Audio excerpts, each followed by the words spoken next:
وبركاته.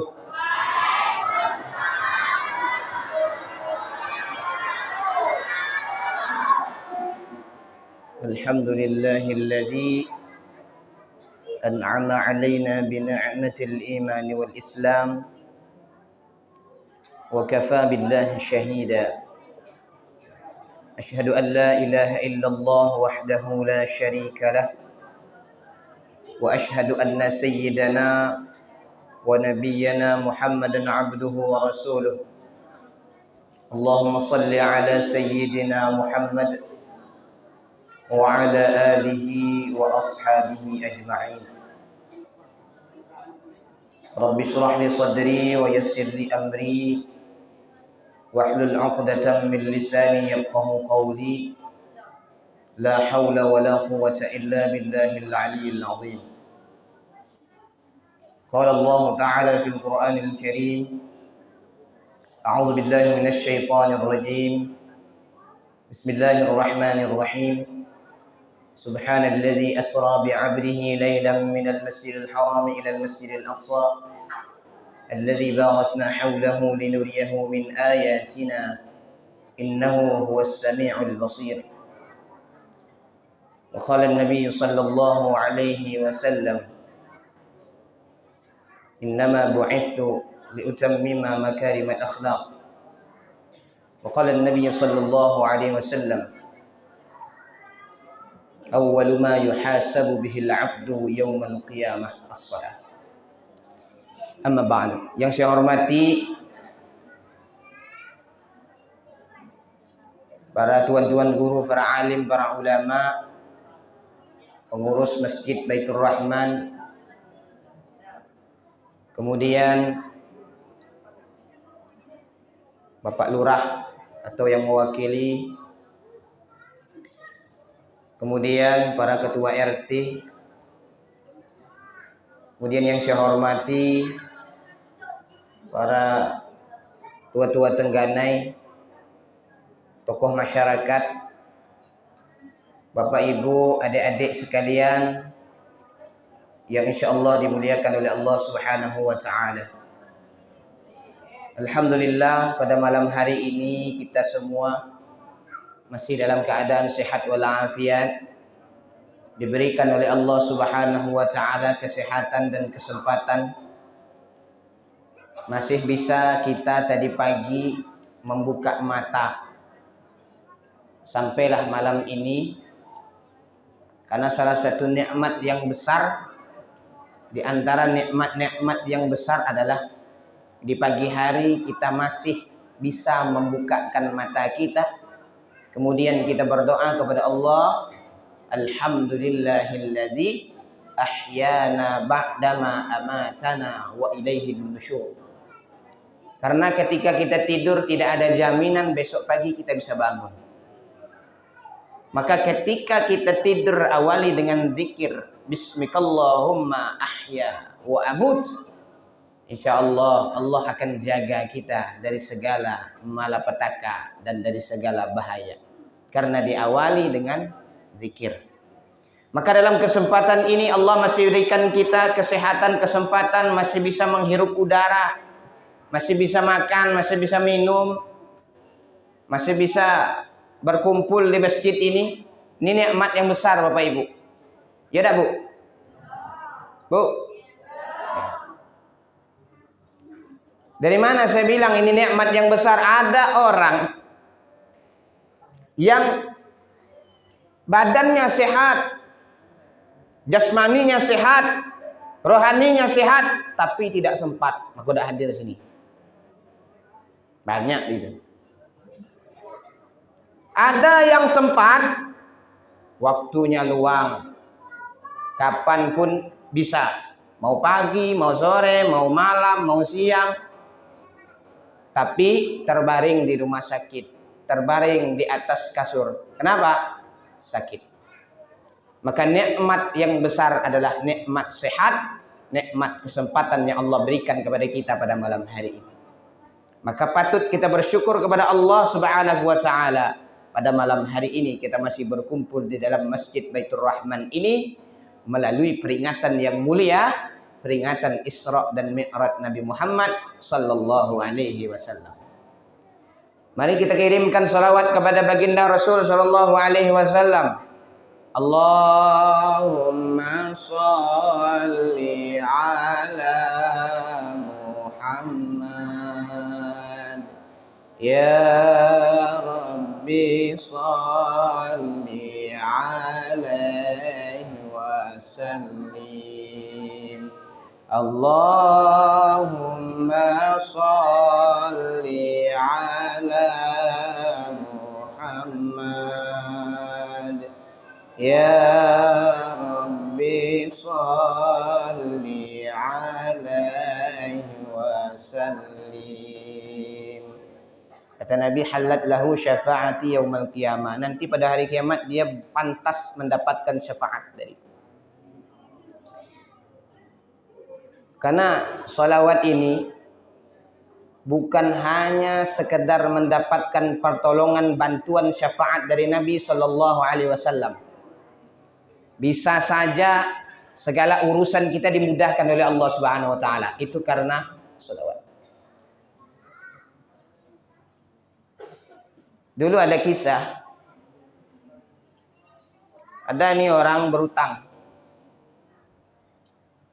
Untuk apa? Untuk bayar hutang. Berutang untuk bayar hutang. Kita kalau mau bayar hutang pakai duit sendiri, Pak. Tidak. Tapi ini tidak. Karena duit tidak ada. Berhutang untuk bayar hutang.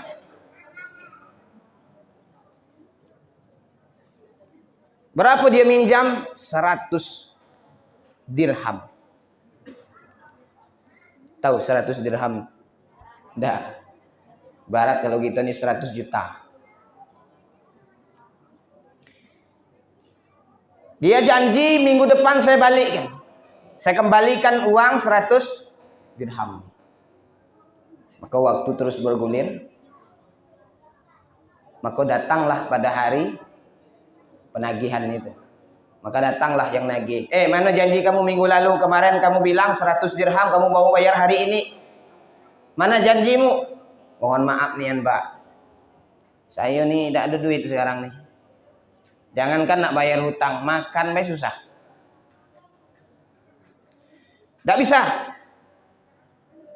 Untuk menyelesaikan perkara kita ini, kita datang kepada hakim. Nah, dulu hakim, Pak. Sekarang kan lapornya lapor polisi kan. Jadi dia datang kepada hakim untuk memutuskan perkara. Maka ketika datang kepada hakim, ini hakim bilang, ngapa kamu tidak mau bayar? Ini kata yang berhutang tadi, saya tidak ada duit nak bayar. Mana duitnya yang mau dibayar itu mana? Kata hakim, sudah begini kalau kamu tidak bisa bayar, kamu di penjara.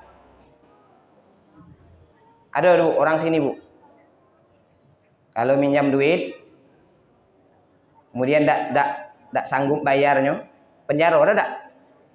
Tidak ada ya. Kalau tempat kami sana Bu, orang berutang itu tidak perlu bayar Bu. Kalau bayar bukan berutang namanya. Ya tidak? Udah lama baru dibayar.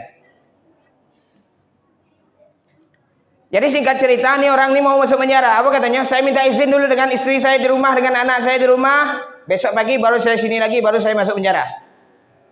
Ini kata hakim nih, saya ini bukan orang bodoh. Kamu balik bisa jadi kamu mau lari. Apa jaminan kamu supaya kamu bisa balik di sini? Jaminan saya kalau saya mengingkari janji saya, besok pagi saya tidak datang sini, saya tidak dianggap lagi sebagai umatnya Nabi Muhammad SAW. Disuruhlah diizinkan balik. Sampai ke rumah, izin dengan istrinya, Dek, Ibu, Mak, atau Mami, Mama, serahlah. Besok ayah masuk penjara karena tidak bisa bayar hutang si fulan. Kata istrinya, ini istri yang taat solehah. Gini bang, kita banyak memperbanyak salawat kepada Nabi. Mudah-mudahan Allah ijabah doa kita dan memperkenankan hajat kita. Maka bersalawatlah nih orang berdua nih. Allahumma shalli ala sayyidina Muhammad wa ala ali sayyidina Muhammad. Allahumma shalli ala sayyidina Muhammad wa ala ali sayyidina Muhammad. Saking banyaknya selawat itu tidak sadar ternyata tertidur. Dalam tidur itu bermimpi berjumpa dengan Rasulullah. Dalam mimpi itu Rasulullah mengatakan, kata Rasulullah, kalau kamu mau ditunaikan hajatmu, kamu datang kepada raja, pemimpin itu, ditunjukkan daerahnya. Kata Rasulullah dalam mimpi itu, sampaikan salam saya kepadanya. Tadi malam dia bersolawat 1000 tapi dia ragu, udah sampai 1000 atau belum. Katakan kepada dia, salawatnya sudah sampai 1000. Maka terbangun itu langsung pergi menemui seorang raja yang ditunjuk oleh Rasulullah dalam mimpi itu. Pergi dia. Sampai kepada depan raja, maka dia mengatakan, wahai raja, tadi malam saya bermimpi berjumpa dengan Rasulullah Shallallahu Alaihi Wasallam. Kata Rasulullah, tadi malam engkau bersalawat sebanyak 1000 kali salawat, tetapi engkau ragu sudah sampai 1000 atau belum? Maka Rasulullah menjawab dalam mimpiku, salawatmu sudah sampai 1000. Maka ini si raja nangis. Ketika nangis baru disebutkan, apa hajatmu? Saya minta ditunaikan hutang saya. Berapa hutangmu? 100 dirham. Baru dibayarkan, diambil 100 dirham dari Baitul Mal. Tahu Baitul Mal, Bu? Kalau sekarang boleh dikatakan Basnas atau rumah untuk menyimpan uang zakat, infak, sedekah. Nah, itu Baitul Mal dulu. Diambil dari Baitul Mal 100 dirham, kemudian diambil dari kantongnya sendiri 300 dirham. Berapa, Bu? 100 tambah 300 berapa? 400. Bawa lah duit nih, senang hati. Senang nih nanti, ya tak, Bu? Senang tak? Dibagi duit, ya tak? Siapa yang tak senang dibagi duit? Maka dia datang kepada hakim. Diketok pintunya, assalamualaikum. Dibuka oleh hakim, waalaikumsalam. Langsung si hakim meluk. Apa gerangan yang terjadi ini? Kata si hakim, mohon maaf, tadi malam saya bermimpi berjumpa dengan Rasulullah. Rasulullah mengatakan, siapa yang mau membayarkan atau menunaikan hutang seseorang, maka nanti pada hari kiamat aku akan menolongnya. Ini ambillah uang 100 dirham ini, tunaikan hutangmu. Gembira hatinya, Pak.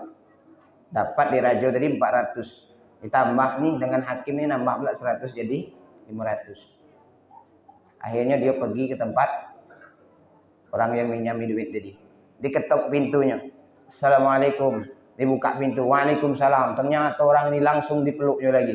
Ketika dipeluk, apa gerangan yang terjadi ini? Tadi malam aku bermimpi juga berjumpa dengan Rasulullah SAW. Rasulullah mengatakan dalam mimpiku, siapa yang membebaskan hutang seseorang, nanti pada hari kiamat dia akan dibebaskan. Aku yang akan memberikan syafaat kepadanya. Aku bebaskan hutangmu sebanyak 100 dirham itu. Perkara apa, Bapak Ibu? Perkara solawat kepada Nabi Sallallahu Alaihi Wasallam. Dan ada solawat, ada ijazah dari Habibnya, saya lupa itu. Saya pernah dengar dan itu saya ambil. Ada kemarin kitabnya belum sempat saya amalkan. Dalam kitab Ajaibul Hukama itu 1 hari, siapa yang mengamalkan 1 hari 400 kali solawat, insya Allah rezekinya dilancarkan oleh Allah Subhanahu Wa Taala. Ini ada ijazahnya dan belum sempat saya amalkan. Minimal Bapak Ibu, kita ini wajibnya kan berapa kali sehari? Solawat 5 kali sehari. Kapan itu? Dalam tasyahud akhir. Itu kita wajibnya salawat. Karena salah satu rukun salat adalah salawat Nabi di tasyahud akhir. Nah, itu sedikit berkenaan tentang salawat. Bapak Ibu yang saya hormati. Berapa lama saya ceramah nih, Bu?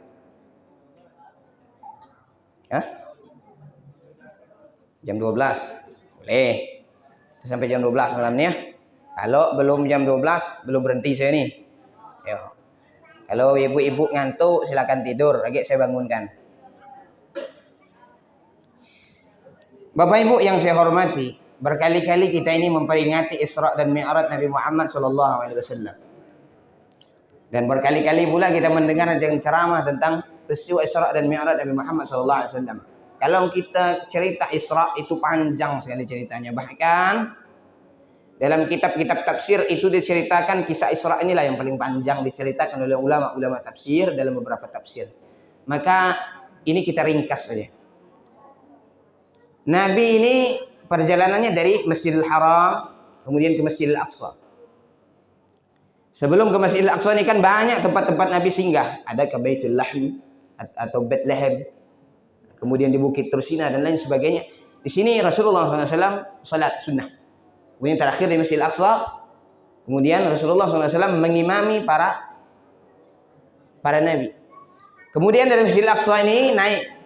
Langit pertama jumpa Nabi Adam, langit kedua jumpa Nabi Isa, jumpa Nabi Yahya bin Zakaria. Naik langit ketiga, langit keempat, langit kelima, 6 dan 7. Sampai ke Sidratil Muntaha, Baitul Ma'mur. Kemudian Rasulullah menjemput perintah salat yang awalnya 50 waktu dikorting, didiskon menjadi 5 waktu. Nah, itulah Pak kisah Isra Mi'raj. Kalau ringkasnya gitu. Cuma inti daripada peristiwa Isra dan Mi'raj itu adalah bagaimana kita ini memperbaiki salat kita. Makanya saya malam ini buat kitab, Pak. Judulnya Fiqhus Sunnah. Karya Syekh Sayyid Sabiq. Saya sedikit kepengen menjelaskan tentang rukun-rukun salat itu sendiri. Sehingga kita dapat memperbaiki salat-salat kita. Karena jangan sampai salat kita ini tidak sesuai dengan yang diajarkan Nabi. Karena salat ini langsung Nabi yang ajarkan. Maka dalam hadis disebutkan sallu kama raaitumuni usalli. Salatlah kamu sebagaimana kamu melihat aku salat. Tapi pertanyaannya apakah kita ini melihat Nabi salat? Tidak. Makanya Bapak Ibu, kalau orang belajar salat langsung dari hadis tidak bisa. Saya yakin tidak bisa. Ya Bu ya, saya ulangi. Kalau ada orang yang belajar salat langsung dari hadis Nabi, langsung Sahih Bukhari itu, langsung Sahih Muslim itu ditelan mentah-mentah belajar salat, tidak bisa. Kenapa? Karena banyak riwayat-riwayat hadis yang ada di dalamnya. Nanti kita akan jelaskan. Saya mau tanya dulu Bu, rukun salat itu berapa Bu? Berapa? 25? Berapa? 13 Bu. 25 itu jumlah Nabi dan Rasul yang wajib kita ketahui. Maka perlu kita ini ajarkan kepada anak-anak kita ini pakai syair. Rukun salat 13. Niat berdiri, niat takbiratul ihram. Kan ada lagu-lagunya itu. Boleh diajarkan kepada anak-anak kita. Yang penting dia hafal. Karena guru-guru saya dulu seperti itu. Ketika ngajarkan, kami lagi anak-anak dulu, lagi kecil-kecil dulu, diajarkan pakai syair itu. Kalau tauhid ada alhamdulillah, salawat dan salam atas junjungan Nabi Muhammad dan ahlinya dan sahabatnya. Nah, ini kitabnya Mughnil Awam karya Syekh Haji Abdul Qadir bin Ibrahim, pendiri Pondok Pesantren As'ad. Banyak kitab-kitab yang lain yang itu pakai syair nazaman. Apa rukun salat? Yang pertama apa Bu? Ada yang tahu ya? Yang pertama berdiri dulu. berdiri bagi yang mampu. Makanya sholat ini tidak ada yang namanya tidak sholat. Kalau puasa bagi orang yang tidak bisa lagi puasa, boleh tidak puasa. Kalau yang masalah zakat bagi yang miskin tidak wajib zakat. Kalau haji bagi yang tidak mampu maka tidak wajib melaksanakan haji. Tapi kalau sholat mampu dan tidak mampu itu wajib melaksanakan sholat. Tapi ada rukhsah atau keringanan. Kalau tidak bisa berdiri, duduk. Tidak bisa duduk, baring miring ke kanan. Kalau tidak bisa miring ke kanan, baring telentang. Tidak bisa telentang, salat dengan isyarat mata. Kalau tidak bisa isyarat mata, salat dengan isyarat hati. Tidak bisa juga, bungkus, kirim ke kuburan. Itu akhirnya. Maka berdiri itu wajib. Makanya orang, Pak, ada orang tuh langsung baik kan? Langsung menuju tempat sholat langsung Allah. Nah, itu kan tidak ada berdiri itu. Maka perlu berdiri dulu. Tetapkan dulu berdirinya. Yang kedua, an-niyatu. Niat. Apa itu niat, Bapak Ibu? Apa niat, Bu? Bu. Sudah tidur belum? Belum. Apa niat itu?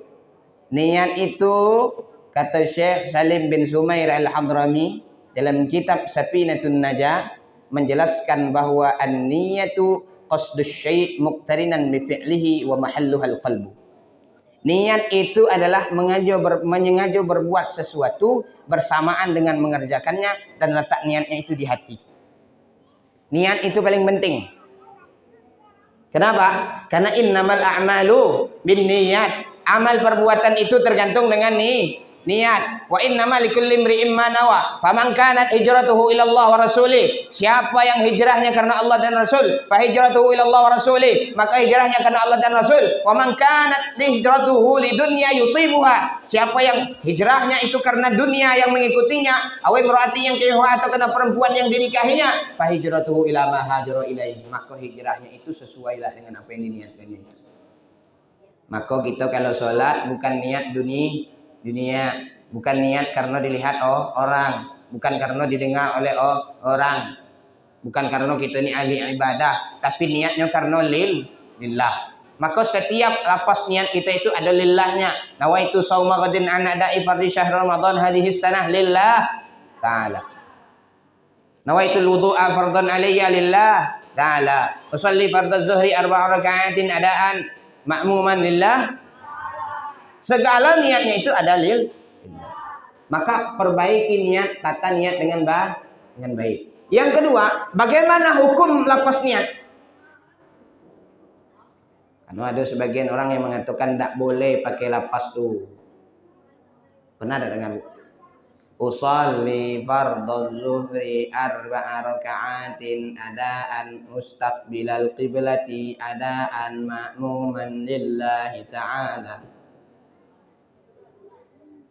Ada tak? Kau belajar Ustaz deh. Belajar juga, belajar usolli itu tak? Belajar. Usolli fardal asri. Itu apa hukumnya? Sunnah. Siapa yang bilang? Dalam kitab Mawsu'atul Fiqhiyah Al-Kuwaitiyah dijelaskan fadzhabal Malikiyah bil Mukhtar. Madhab Imam Malik yang terpilih. Wasyafi'iyah madhab Imam Syafi'i anna talaffuzan niyyah, bahwasanya melapaskan niat sunnah, hukumnya sunnah. Untuk apa? Liwafiqal lisanul qalba, supaya lisan ini membimbing hati. Kadang hati kita nih Pak banyak was-wasnya. Maka Syekh Nawawi Al-Jawi Al-Bandani dalam kitab Muraqil Ubudiyah itu dijelaskan bahwa iblis itu punya 9 anak. Inna li iblis tis'atun minal walad. Sesungguhnya iblis itu punya 9 anak. Salah satu anak iblis itu namanya Khonzab. Pernah Bu dengar Khonzab? Karena anak iblis itu ada khanzab namanya, ada zalambur. Khanzab ini kerjaannya al-muwaswisu fis shalah. Memberikan rasa was-was dalam sholat. Makanya kalau kita usalli, itu kerjaan khanzab. Kalau ada orang macam tu buat usalli, tepuk punggungan. Jadilah. Dan kita pun kalau terjadi seperti itu, usalli. Katakan, hei khanzab, lari dari situ. Atau baca doa, qul a'udzu birabbin nas, malikin nas, ilahin nas, min syarril waswasil khannas. Dan setelah itu dibaca doa, Rabbi a'udzubika min hamazatis syayatin wa a'udzubika rabbi ayyahdurun. Itu doa yang diajarkan oleh para ulama. Jadi melepaskan niat itu hukumnya sunnah. Untuk apa? Supaya bisa membimbing hati ketika takbiratul ihram langsung dipasangkan niatnya. Kemudian apa lagi rukun salat yang ketiga?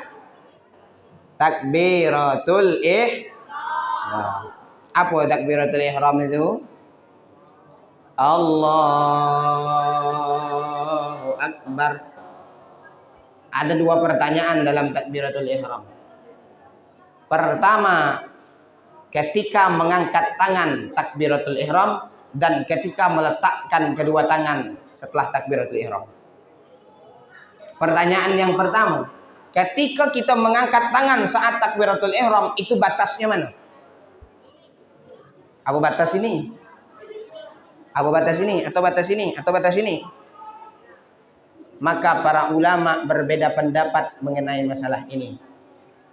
Maka madhabul Imam Syafi'i rahimahullahu ta'ala hatta yuhadi udhunaini, sejajar dengan telinga. Ini madhab Syafi'i. Jadi di sini Bu, kalau ibu-ibu jangan, kalau bisa nih jangan terbuka gini. Tapi kalau bapak-bapak boleh, dianjurkan malahan. Kalau ibu-ibu gini, ya, Bu ya, jangan begini, jangan begini. Ada yang begini sholatnya?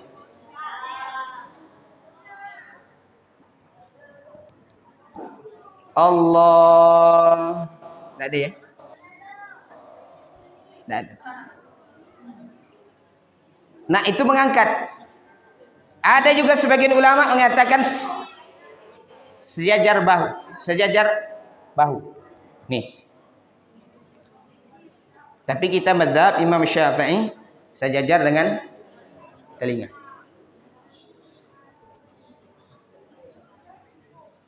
Di situ baik Bu, kita sudah banyak perbedaan. Makanya kalau kita mau baca hadis, banyak hadisnya. Makanya kita perlu belajar salat ini, belajarnya dari kitab-kitab fikih. Kalau kita belajarnya dari kitab-kitab hadis, tidak dapat kita. Kemudian yang kedua, tangan itu diletakkan di mana? Apa di dada? Apa antara dada dan pusat? Ataukah tepat di atas pusat atau di bawah pusat? Mana Bu?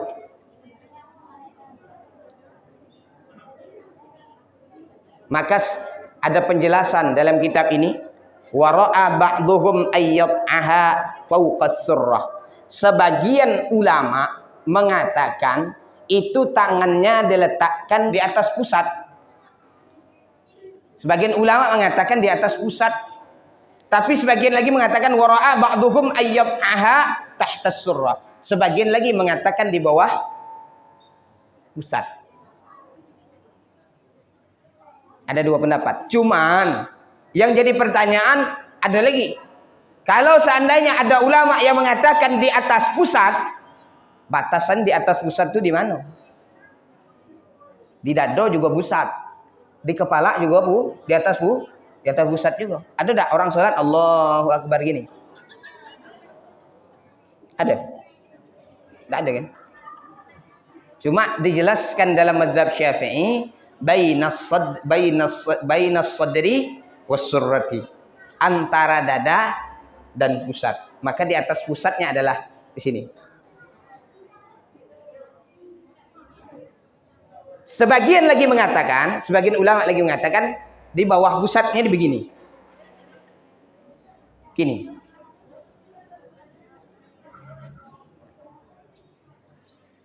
Paham, Bu? Nah, ini perbedaan ulama. Cuma kita tetap ikut mazhab Syafi'i. Kemudian yang ketiga, yang mana dulu diletakkan? Yang kiri atau yang kanan?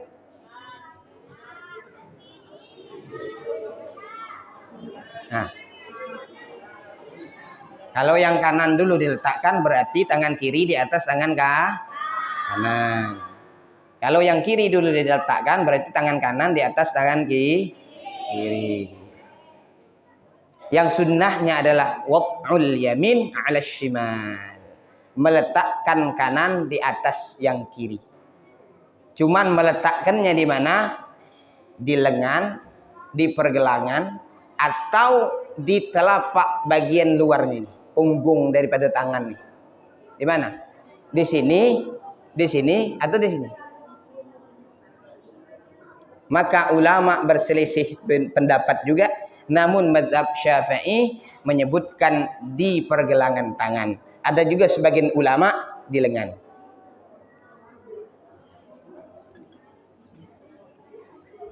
Karena kenapa? Karena hadisnya jelas. Waqad warada fi dzalika 20 hadisan yang menyebutkan bahwa tangan kanan di atas tangan kiri itu lebih kurang 20 hadis yang menyebutkan bahwa dianjurkan, disunnahkan meletakkan tangan kanan di atas tangan kiri. Nah, itu takbiratul ihram. Setelah takbiratul ihram apa yang kita baca? Nih anak-anak nih. Setelah takbiratul ihram apa yang kita baca?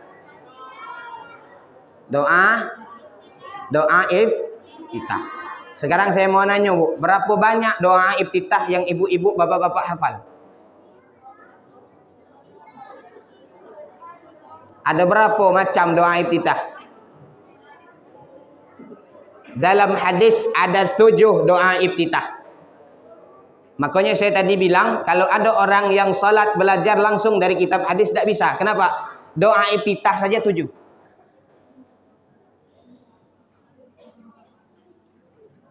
Kita jelaskan satu persatu. Yang pertama riwayat Imam Bukhari, Imam Muslim. Dari Abu Hurairah radhiyallahu an, bahwa Nabi suatu ketika pernah membaca doa iftitah. Apa bunyinya? Allahumma ba'id baini wa baina khataayaya kama ba'adta bainal masyriqi wal maghrib. Allahumma naqqini min khataayaya kama yunqqa thawbul abyadu minad danas. Allahumma ighsilni min khataayaya bis-salji wal ma'i wal baradi. Itu doa iftitahnya. Riwayat Imam Bukhari, Imam Muslim. Bahkan dalam kitab Sahih Muslim saja ada 4 hadis yang menjelaskan tentang doa iftitah. Jadi kalau kita langsung buka Sahih Muslim, itu ada 4 hadisnya. Mau yang mana kita pakai? Kalau kita mau salat, tidak bisa. Maka dengan adanya kitab-kitab fikih, ulama-ulama fikih mengarang kitab-kitab fikih, maka beruntung kita. Kenapa? Karena sudah disediakan doa iftitah dalam mazhab Syafi'i ini. Rukunnya ini. Sunnahnya ini. Yang membatalkan ini hal. Yang kedua, yang sering kita baca, apa yang kita baca itu, anak-anak? Nah, Allahu akbar kabira sampai wa ma ana minal musyrikin. Itu riwayat Imam Ahmad, Imam Muslim juga meriwayatkannya. Dari Sayyidina Ali radhiyallahu an, bahwa Rasulullah sallallahu alaihi wasallam idza qama ila shalah, apabila beliau berdiri melaksanakan salat, kabbara, beliau bertakbir, tsumma qala, kemudian beliau membaca wajjahtu wajhiya lilladzi fataras samawati wal arda hanifan muslima wa ma ana minal musyrikin inna salati wa nusuki wa mahyaya wa mamati lillahi rabbil alamin la syarika lahu wa bidzalika umirtu wa ana minal muslimin. Kalau kita kan sampai itu ya. Masih ada lagi, Pak. Masih ada lagi sambungannya.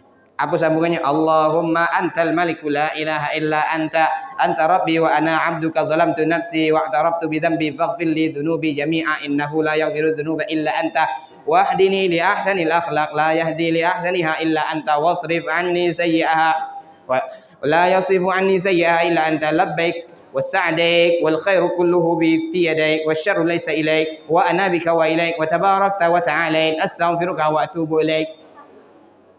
Hafal sambungannya nak? Dah hafal.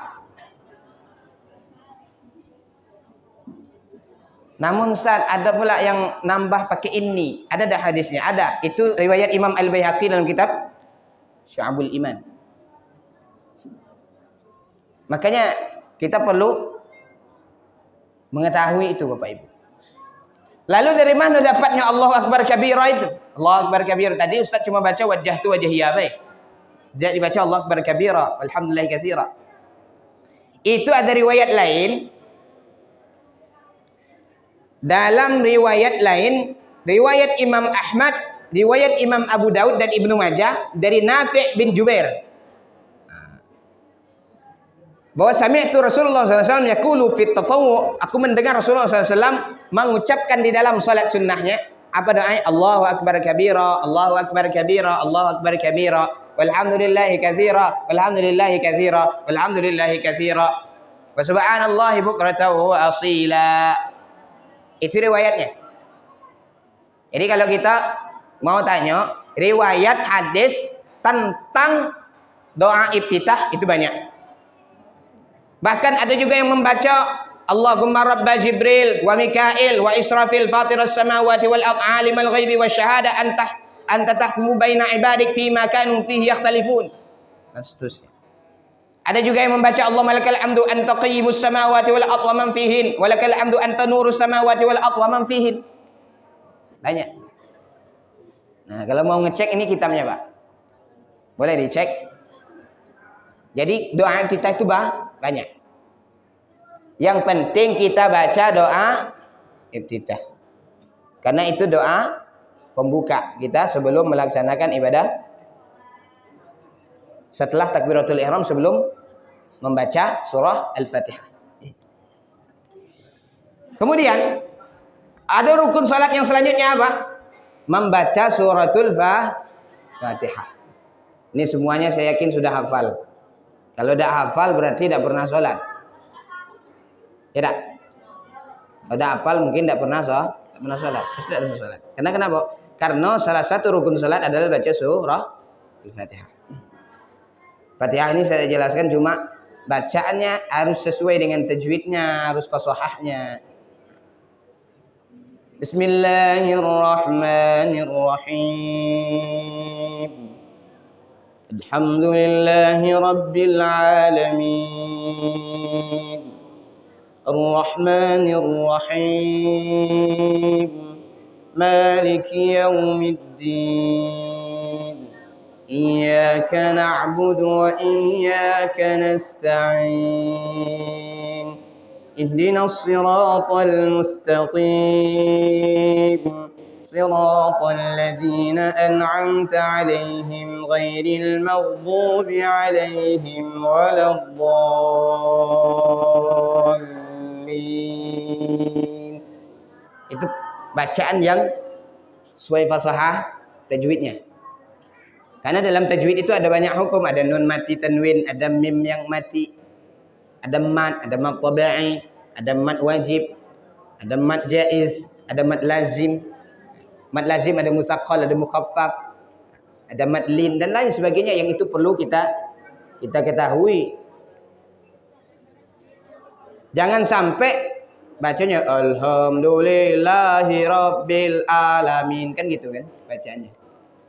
Tapi kita harus belajar itu.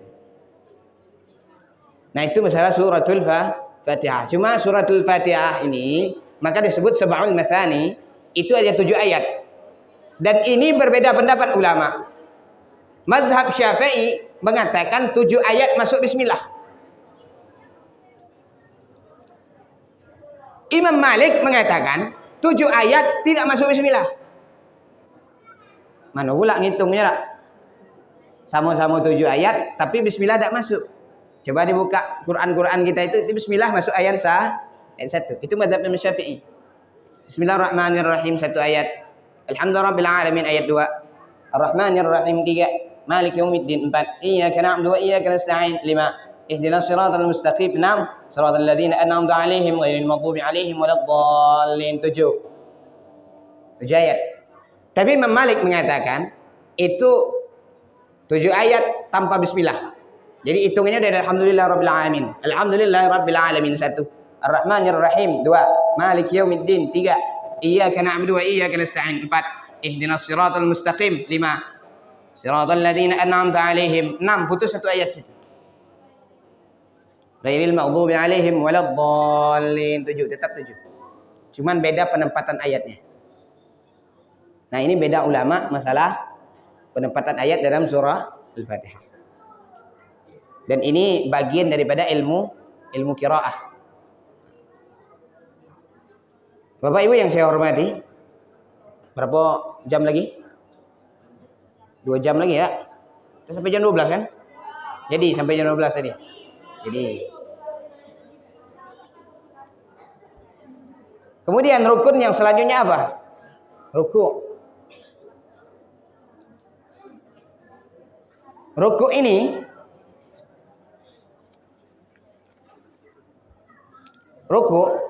kemudian ada juga pertanyaan, Ustaz, bagaimana hukumnya membaca surah setelah baca surah Al-Fatihah? Itu hukumnya sunnah. Tidak dibaca tetap sah salatnya. Tapi kalau Fatihahnya tidak dibaca, maka salatnya tidak sah. Namun di akhir surah Al-Fatihah itu ada doa, ada namanya kita disunahkan untuk mengucap amin. Itu apa gunanya? Ini ada pula kadang nanya, apa gunanya?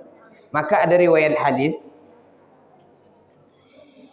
idza qala al-imam, kata Nabi, apabila imam membaca ghairil maghdubi alaihim waladdallin faqulu, maka ucapkan amin. Kenapa? Fa innal malaikah yaqulun, karena malaikat mengucapkan amin. Jadi malaikat itu ketika kita mengucapkan amin, malaikat juga mengucapkan amin. Wa innal imam yaqulu amin, dan sesungguhnya imam mengucapkan amin. Faman wafaqa ta'minuhu ta'minal malaikah ghufira lahu ma taqaddama min dzambi. Siapa yang serempak, yang sama aminnya dengan aminnya para malaikat, maka dosa-dosanya yang telah lalu diampuni oleh Allah Subhanahu wa taala. Bayangkan Bapak Ibu, ketika kita wudu, itu wudu kita menghapus dosa. Man tawadda'al 'abdu, apabila seorang hamba itu berwudu, famadha, kemudian dia berkumur-kumur, maka keluarlah dosa dari mulutnya. Kharajatil khataaya min fihi, keluar dosa dari mulutnya. Wa idza stansara, kalau dia masukkan air ke dalam hidungnya, kharajatil khataaya min anfihi, keluar dosa dari hidungnya. Kalau dia mencuci tangannya, keluar dosa dari tangan-tangannya sampai kepada jari-jarinya. Kalau dia membasuh sebagian kepalanya, maka keluar dosa dari kepalanya. Karena dia membasuh kakinya, keluarlah dosa dari kaki-kakinya sampai jari-jari kakinya itu. Ketika sholat mengucapkan amin, dosanya juga diampuni oleh Allah. Kemudian ruku. Ruku ini bagaimana caranya? Meletakkan telapak tangan kanan ini di atas lutut kanan dan meletakkan telapak tangan kiri ini di atas lutut kiri. Jangan terbalik. Tangan kanan di lutut kiri, tangan kiri di lutut kanan. Tidak bisa. Bukan sholat namanya. Maka kita perlu perhatikan sholat kita itu. Apa bacaannya, Bu? Bacaan ketika rukuk itu apa bacaannya? Yang sering kita pelajari itu. Anak-anak ini apa bacaannya? Baca rukuk apa?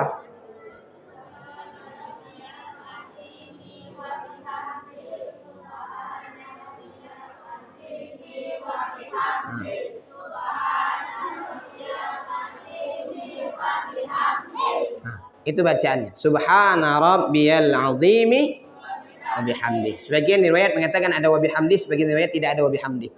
Karena kenapa? Karena ketika surah Al-A'la turun, karena ketika surah Al-Waqi'ah ayat 74 turun, fasabbih bismi rabbikal azim, maka Nabi mengatakan ij'aluha fi ruku'ikum. Maka jadikan bacaan itu dalam rukukmu.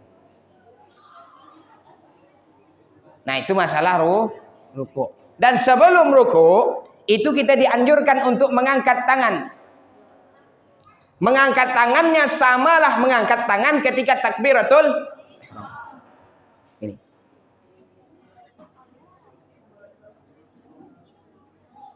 Kemudian setelah ruku' bangkit dari ruku' apa namanya? I'tidal.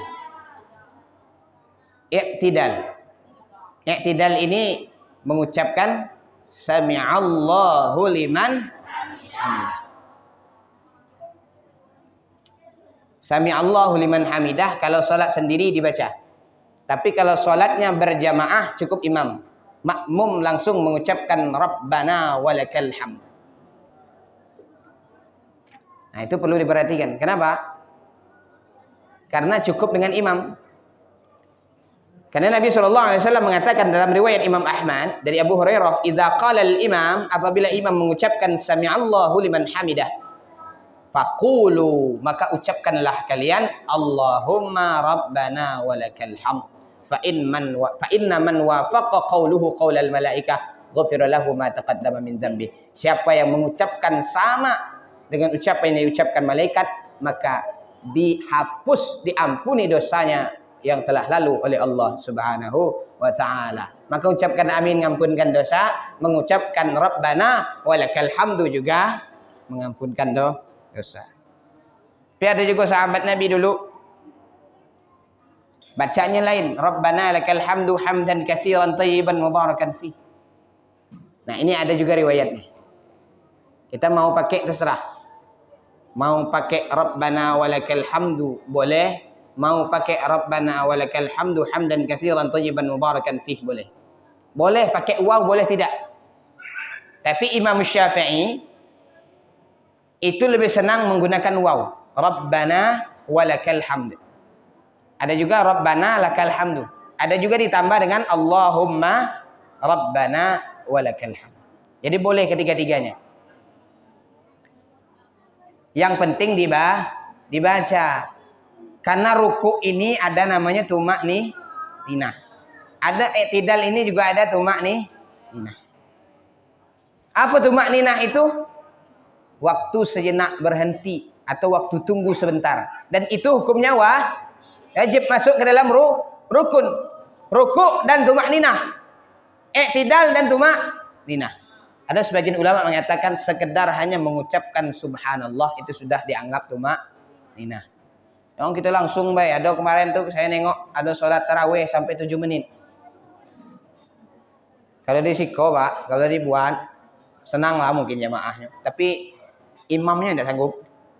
Kalau saya tidak sanggup Pak. Bismillahirrahmanirrahim. Amin.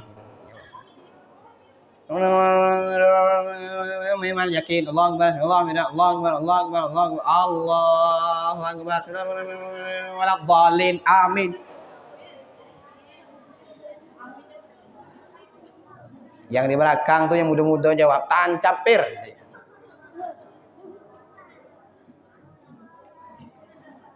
Susah Pak. Karena kenapa? Salat itu perlu kekhusyuan.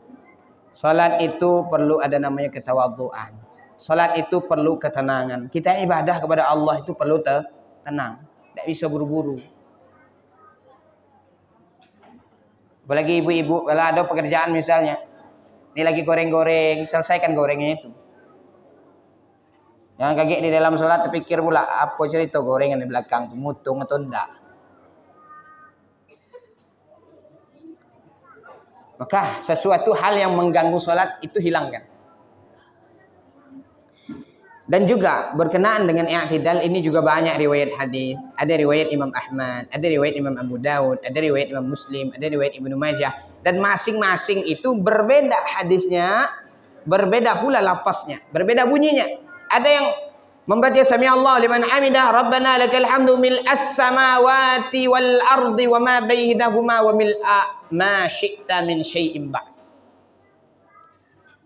Ada juga yang membaca Allahumma lakal hamdu mil'as samawati wal ardi wa mil'a ma syi'ta min syai'in ba'd. Allahumma tahhirni bis thalji wal barad wal ma'i al barid. Allahumma tahhirni minadz dzunubi wa naqqini minha kama yunaqqas thawbul abyadu minal wasakh. Ada juga yang membaca Allahumma rabbana lakal hamdu mil'as samawati wa mil'al ardi wa mil'a ma syi'ta min syai'in ba'du ahlas tsana' wal majdi wa haqqu ma qala al 'abd wa kulluna laka 'abdun, dan seterusnya.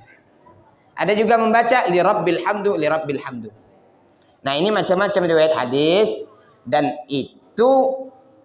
itu adalah semuanya itu yang berkenaan dengan bacaan-bacaan dalam i'tidal. Apa yang kita pakai, yang kita pelajari itulah. Kalau guru-guru kita ngajar Rabbana walakal hamdu, itulah yang kita baca, jangan yang lain yang dibaca. Kemudian rukun selanjutnya setelah i'tidal apa, Bu?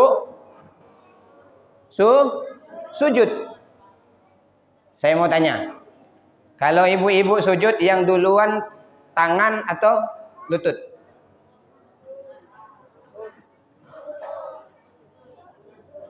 Nah, ini pengalaman ibu-ibu lah. Duluan tangan atau lutut? Lutut ya. Kalau saya duluan lutut. Kedua-duanya benar, dan itu ada hadisnya. Tangan duluan ada hadisnya. Lutut duluan ada hadisnya. Yang tidak ada hadis, kepala duluan.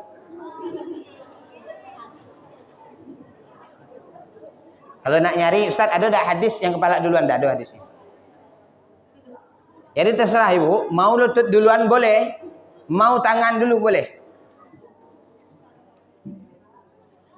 Kemudian yang kedua, posisi kaki kita itu, ini kaki kiri, ini kaki kanan ya. Posisinya gini, semua jari-jari itu ditekan gini. Itu anjuran sunnahnya. Supaya apa? Supaya jari-jari ini menghadap kiblat semuanya. Jangan sampai salah satu anggota tubuh kita tidak menghadap kiblat. Kemudian dalam sujud ada namanya a'dha'us sujud, anggota sujud. Berapa anggota sujud, Bu? Ada tuh 7. Yang pertama jidat. Yang kedua tangan, telapak tangan kah? Yang ketiga telapak tangan kiri. Yang keempat lutut kanan. Yang kelima lutut kiri. Yang keenam jari-jari kaki kanan. Yang ketujuh jari-jari kaki kiri. Itu a'dha'us sujudnya, anggota sujud. Kemudian yang dibaca apa? Maka ketika surah Al-A'la turun, sabbihisma rabbikal a'la, maka Nabi mengatakan ij'aluha fi sujudikum, jadikan bacaan itu dalam sujudmu. Maka ketika kita sujud bacaannya apa? Subhana rabbiyal a'la wa bihamdih, sebanyak 3 kali sunnahnya. Bahkan ada ulama mengatakan sampai 10 kali. Jadi boleh 3, boleh 5, boleh 7, boleh 10, boleh 9. Paling banyak ada ulama yang mengatakan paling banyak itu 10.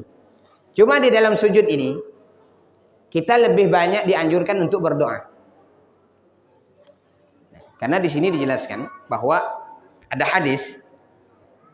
Hadisnya aqrabu ma yakunu al-'abdu min rabbih as-sujud. Kedekatan seorang hamba dengan Tuhannya itu adalah ketika sujud. Fa'aktsiru minad du'a, maka perbanyaklah daripada doa. Maka selipkan doa-doa terbaik kita dalam sujud itu. Misal, cuma doanya kalau bisa bahasa Arab, Bu. Sebab ada ulama mengatakan kalau doanya pakai bahasa dia sendiri itu batal. Karena ada beberapa pendapat. Pertama, kalau doanya itu berdasar dari Al-Quran dan hadis, itu tidak batal. Kalau doanya berbahasa Arab, sebagian ulama mengatakan batal, sebagian tidak. Kalau doanya berbahasa Indonesia, selain daripada bahasa Arab, maka sholatnya batal. Lalu bagaimana Ustaz? Kami tidak bisa bahasa Arab, doa-doa yang lain tidak hafal. maka selipkan doa itu di dalam hati. Setelah membaca subhana rabbiyal a'la wa bihamdih, doakan dalam hati. Kalau kita dah hafal bahasa Arabnya. Ya Allah, sehatkan badan saya ya Allah. Sehatkan badan suami saya ya Allah. Ya Allah, kemarin suami saya itu kepingin nak nikah pula. Tolong ya Allah, cegah ya Allah. Itu dalam hati menyebutnya ya Bu ya. Karena kalau dilafazkan itu batal. Karena bukan bahasa Arab. Selipkan doa terbaik ketika kita sujud.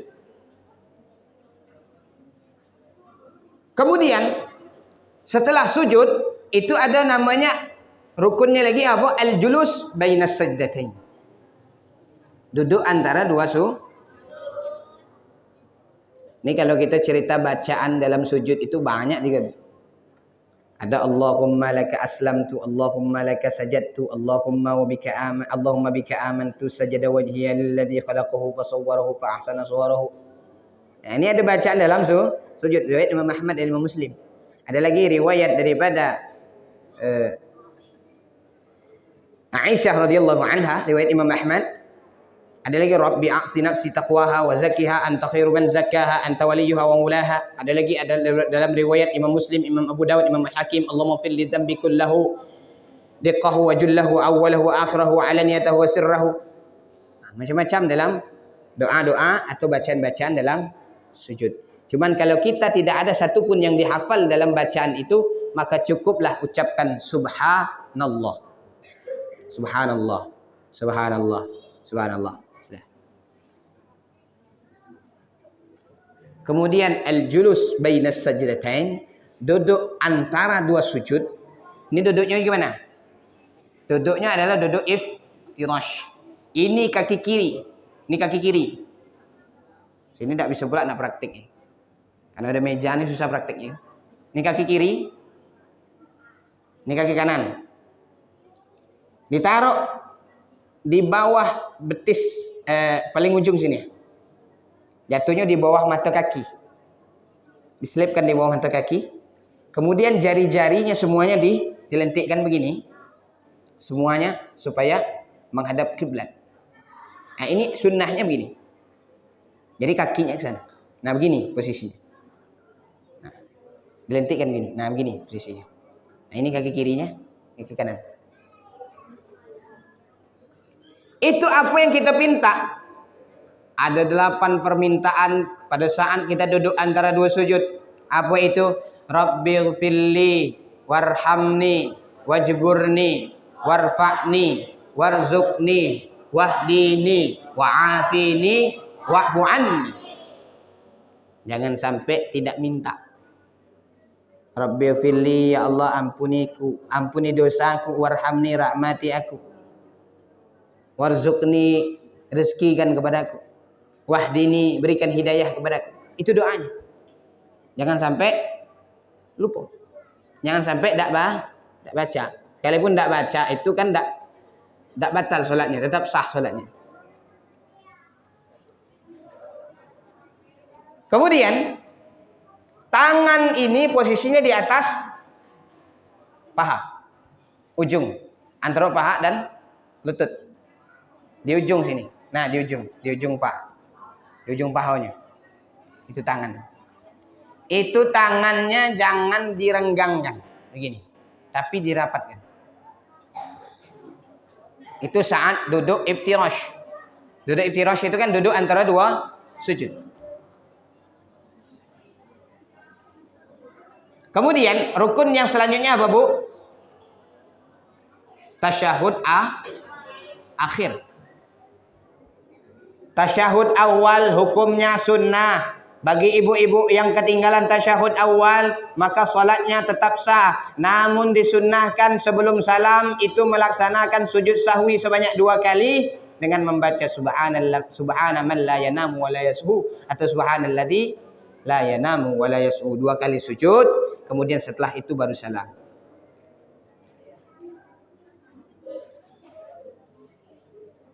Duduk dalam tasyahud akhir itu termasuk ke dalam rukun. Macam mana duduk tasyahud akhir? meletakkan kaki kiri di bawah betis kaki kanan. Ini kaki kiri, ini betisnya. Nah, ditaruh di sini, di bawah betis. Tahu betis, Bu? Tahu betis, Pak? Tahu ya? Di sini posisinya. Itu namanya duduk tasyahud akhir. Kemudian masalah nih nunjuk. Ini jadi banyak pertanyaan masalah nunjuk nih. Saya jelaskan satu persatu. Makanya Bapak Ibu, ketika kita duduk dalam tasyahud akhir, ini posisi tangan sudah siap. Ada 3 riwayat yang berkenaan dengan posisi tangan. Pertama, riwayat daripada Imam Muslim dari Ibnu Umar radhiyallahu an bahwa Nabi sallallahu alaihi wasallam apabila duduk dalam tasyahud akhir, wada'a yadahu al-yusra ala rukbatayhi al-yusra, meletakkan tangannya yang kiri di atas paha kiri, wal yumna 'ala al-yumna, kanan dengan tangan kanan di atas paha kanan, dan membentuk 35. Kalau 35 itu gini. Jadi ketika kita bangkit dari sujud, Allahu Akbar, meletakkan tangan di atas paha itu sudah posisinya begini.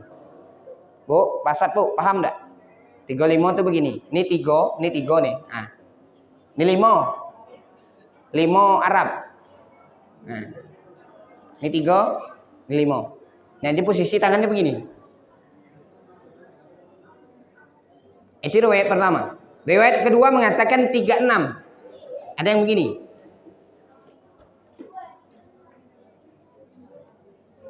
Itu riwayat Imam Ahmad. Mengatakan posisinya 36. Ada yang lurus, Be. Nah, itu 3 riwayat. Yang ini kalau saya baca hadisnya, panjang nih hadisnya.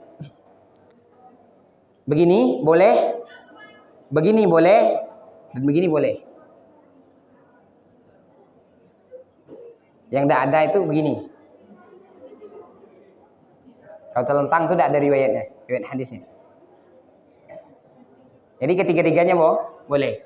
Lalu Ustaz pakai yang mana? Saya pakai yang ini. Yang diajar guru saya di pondok dulu gini. 35 posisinya. Kenapa? Karena kita saat itu sudah posisi siap ketika mau ngangkat. Makanya apa bacaannya? Bacaan dalam tasyahud akhir itu masuk rukun. Apa bacaannya, Adik-adik? At-tahiyyatul mubarakatus salawatut thayyibatu lillah. Assalamu alayka ayyuhan nabiyyu wa rahmatullahi wa barakatuh. Assalamu alayna wa ala ibadillahi salihin. Ashhadu an la ilaha illallah wa ashhadu anna Muhammadar Rasulullah. Pertanyaannya, kapan kita ngangkat atau nunjuk itu, ngangkat tangannya?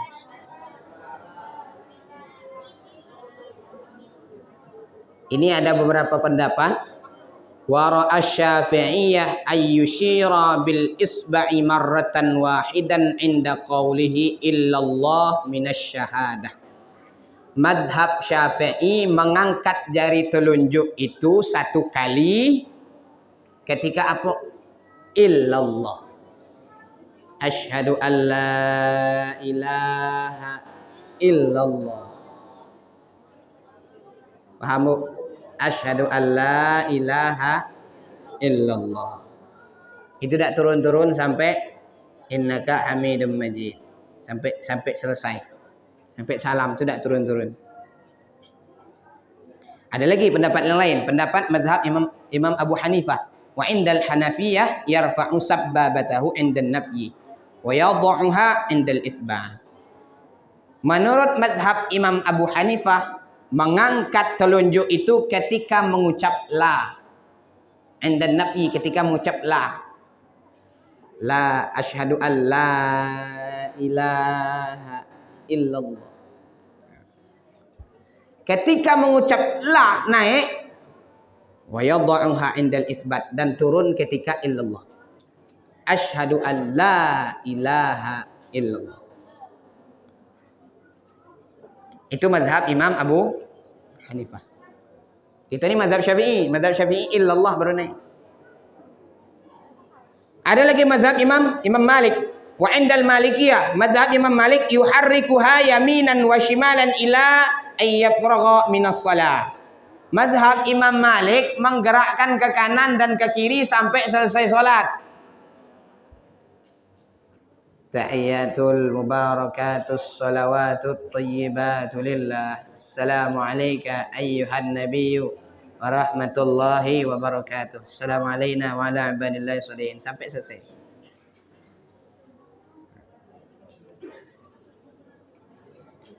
Ada yang terakhir, wa madhabul Hanabilah. Madhab Imam Ahmad bin Hanbal yushiru bi asba'ihi kullama dzakara ismal jallalah isyaratan ila tauhid la yuharrikuha. Madhab Imam Ahmad bin Hanbal menggerakkan jarinya itu ketika menyebut lafaz Allah. Isyaratan ila tauhid, mengisyaratkan kepada tauhid, kepada pengesaan Allah, la yuharrikuha, tapi tidak menggerak-gerakkan. Berarti ketika ada lafaz Allah pada lafaz la ilaha illallah baru naik. Tapi beliau tidak menggerak-gerakkannya. Cukup sekali gerak. Asyhadu an la ilaha illallah wa asyhadu anna Muhammadar Rasulullah. Tapi tidak menggerak-gerakkan. Pertanyaan saya, yang berputar-putar itu tidak ketemu saya mazhab apa? Pernah nengok, Pak? Nah, saya belum ketemu mazhabnya. Dan kitabnya pun saya belum ketemu. Jadi ada 4 itu. 4 opsi itu. Yang ditawarkan oleh ulama-ulama mazhab. Tapi kita mazhab Imam Syafi'i cukup illallah. Dan itu tidak turun isbatnya, penetapan kita, pengesaan kita kepada Allah itu sampai akhir. Kemudian pandangan kita ini, para ulama menyatakan pandangan saat mengucapkan asyhadu an la ilaha illallah, pandangannya ke jari telunjuk. Asyhadu an la ilaha illallah. Jari telunjuknya jari telunjuk kita, jangan jari telunjuk kawan. Lagi mentang-mentang kata ustaz tadi jari telunjuk, tengok jari telunjuk kawan, tak? Asyhadu an la ilaha illallah. Untuk apa? Itu kata guru saya, supaya kita menyaksikan. Nah, karena asyhadu an la itu kan aku bersaksi. Maka seakan-akan ketika kita melihat jari telunjuk yang satu, seakan-akan kita bersaksi bahwa Allah itu adalah Esa. Tidak ada Tuhan selain Allah.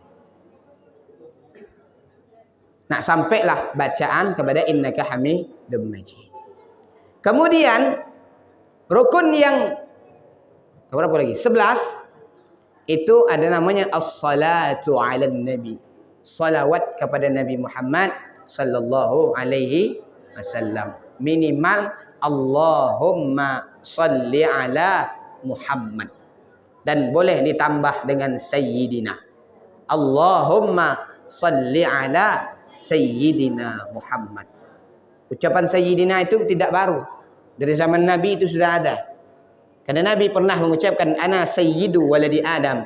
Saya ini junjungan anak Adam. Maka kita dianjurkan untuk membaca Sayyidina. Sayyidina itu adalah ucapan penghormatan kepada Nabi. Kita baik manggil ayah kita kan ayah, tidak manggil nama. Siapa yang disiko manggil ayahnya, manggil nama langsung?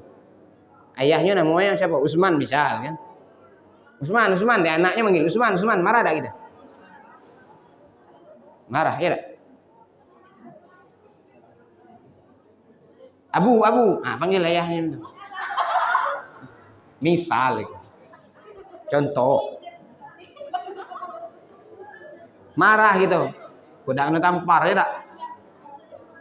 Nabi 14 abad yang lalu kita langsung panggil namanya Muhammad.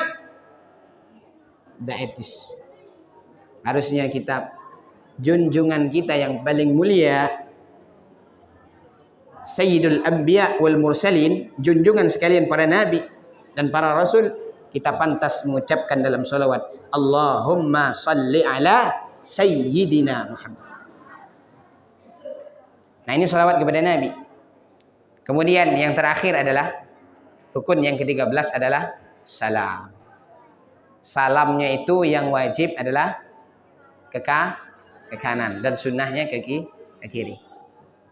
Assalamualaikum warahmatullahi wabarakatuh. Assalamualaikum warahmatullahi wabarakatuh. Boleh?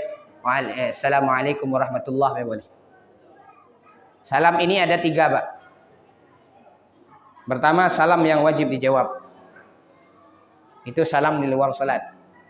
Salam saya dengan Bapak, salam Bapak dengan saya. Assalamualaikum. Itu wajib dijawab. Waalaikumsalam. Yang kedua, salam yang tidak boleh dijawab. Apa itu? Salam imam. Assalamualaikum warahmatullahi. Itu tidak boleh dijawab. Kalau imam, Assalamualaikum warahmatullahi. Makmum tidak boleh jawab. Waalaikumsalam, Pak Imam. Tidak boleh.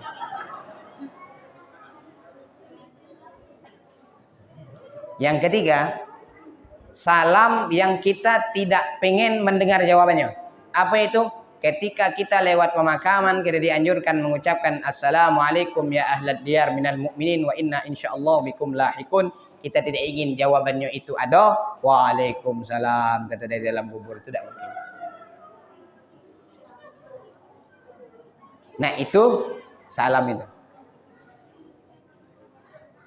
Namun sebelum salam, Nabi menganjurkan ada beberapa doa yang perlu dibaca.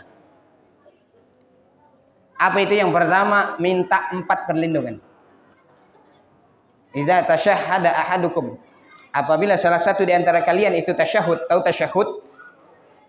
Kata Syekh Al-Imam As-San'ani dalam kitab Subulus Salam, ini tasyahudnya bisa tasyahud awal, bisa tasyahud akhir. Falyaqul, maka ucapkanlah. Doanya apa? Allahumma inni a'udzubika min adzabi jahannam wa min adzabil qabri wa min fitnatil mahya wal mamat wa min syarri fitnatil masihid dajjal. Itu 4 permintaan. Pertama, minta dijauhkan daripada neraka jahanam. Yang kedua, minta dijauhkan daripada azab kubur. Yang ketiga, minta dijauhkan daripada fitnah hidup, fitnah kematian. Yang keempat, minta dijauhkan daripada fitnah ad-dajjal. Nah itulah Pak, berkenaan dengan rukun-rukun salat yang perlu kita ketahui. Kalau sunnah-sunnahnya banyak Pak. Bahkan ada seorang ulama mengarang dalam mazhab Syafi'i itu sampai 500 sunnah. Khamsumi'atin sunnah min sunanis salah. Ada 500 sunnah daripada sunnah-sunnah salat fi madhab Syafi'i. Itu judul kitabnya, dalam madhab Imam Syafi'i. Bayangkan 500 sunnah dalam salat.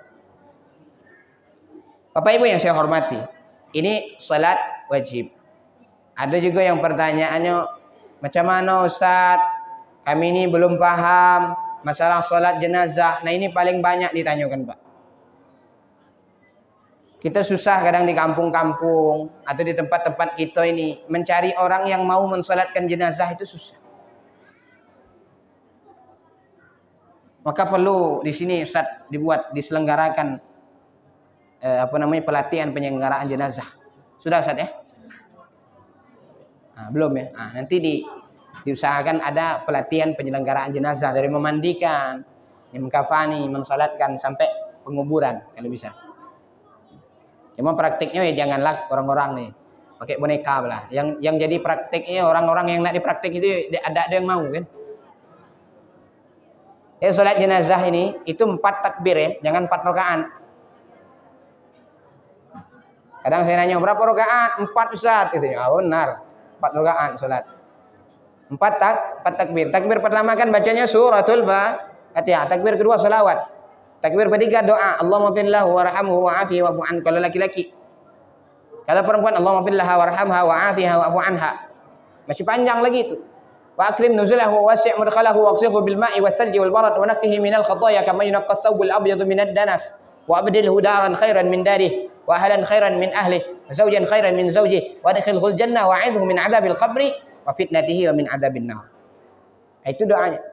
Takbir keempat, Allahumma la tahrimna ajrahu wa la taftinna ba'dahu waghfir lana wa lahu wa li ikhwanina alladhina sabaquna bil iman wa la taj'al fi qulubina ghillan lil ladzina amanu rabbana innaka ra'ufur rahim. Harus salam. Assalamualaikum warahmatullahi. Assalamualaikum warahmatullahi. Nah itu salat jenazah. Jangan nanti sholat jenazah pakai rukuk, pakai sujud. Ada dulu pernah saya dengar cerita dari kawan saya. Ya kebetulan dia ini tidak tahu sholat kan. Maka akrab dengan ayahnya nih. Disuruhlah jadi imam. Bapak boleh jadi imam. Ya karena gengsi kan. Udah tua juga kan. Gengsi. Langsung jadi imam. Rupanya pakai rukuk, pakai sujud. Allahu Akbar. Sami Allahu liman hamidah. Allahu Akbar. Setelah selesai sholat nih nanya sang anak nih. Pak, setahu saya belajar di pondok dulu tidak pernah yang namanya sholat jenazah itu pakai rukuk, pakai i'tidal, pakai sujud. Apa kata orang nih? Kau tahu tak? Loh, tuh ayah kau tuh dari kecil berkawan dengan saya kau. Gara-gara itulah saya lebihkan ayah kau. Kalau orang lain tidak saya lebihkan nih katanya.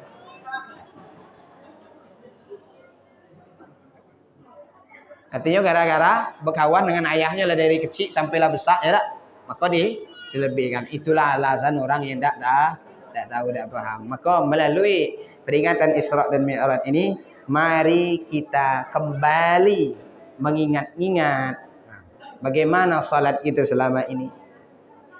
Apakah sudah baik? Apakah sudah sesuai dengan yang diajarkan Rasulullah? Apakah sudah sesuai dengan yang dianjurkan oleh Rasulullah? Apakah sudah sesuai dengan yang diajarkan oleh para ulama kita? Yang paling, ini sebentar lagi kita akan memasuki bulan suci Ramadan. Ini ada namanya salat tarawih. Kita jangan mikirkan lagi mau 20 silakan, mau 8 silakan, mau 26 silakan, mau 39 silakan. Yang penting kita melaksanakan ibadah salat tarawih. Namun beberapa tahun yang lalu saya ada pernah beli buku judulnya Hadis-hadis palsu seputar Ramadan. Itu pengarangnya ulama besar dari Indonesia. Namanya Kiai Haji Ali Mustafa Yaqub. Beliau malah merekomendasikan itu salat 20 rakaat. Kenapa?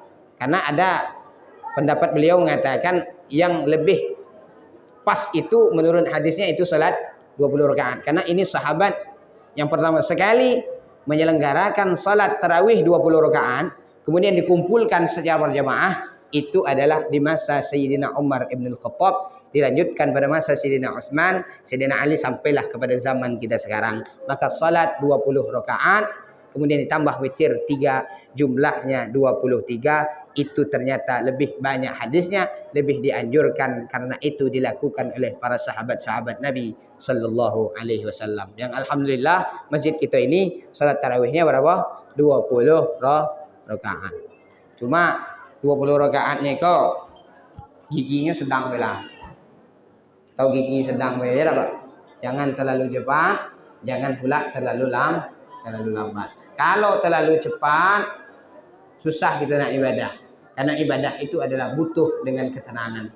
Tapi kalau terlalu lambat marah pula agak jemaah. Nak belagu-belagu nian kan? Bismillahirrahmanirrahim. Baru rakaat pertama tuh Pak. Nah, kan tidak bagus ya kan? Artinya sedang-sedang baik. Tidak terlalu cepat, tidak terlalu lambat. Nah itu berkenaan dengan salat tarawih. Mudah-mudahan Bapak Ibu, insyaAllah melalui peringatan Isra dan Mi'raj ini, mari kembali kita mengingat salat-salat kita. Apakah salat kita ini sudah benar, ataukah salat kita ini masih banyak yang salah. Maka mudah-mudahan apa yang saya sampaikan pada malam hari ini bermanfaat bagi kita semua, terkhusus bagi diri pribadi saya sendiri. Kalau ada kata-kata yang salah, mohon maaf yang sebesar-besarnya. Karena saya ini masih manusia, banyak salah, banyak khilaf, banyak dosa. Kalau ada jarum yang patah, jangan disimpan di dalam peti. Kalau ada kata-kata saya yang salah, jangan dimasukkan ke dalam hati. Kalau ada sumur di ladang, bolehlah kita menumpang mandi. Tapi kalau tidak ada sumur di ladang, jangan sampai kita tak mandi-mandi. Wallahu a'lamu bis-shawab. Subhanakallahumma wa bihamdika asyhadu an la ilaha illa anta astaghfiruka wa atubu ilaik. Wassalamu alaikum warahmatullahi wabarakatuh.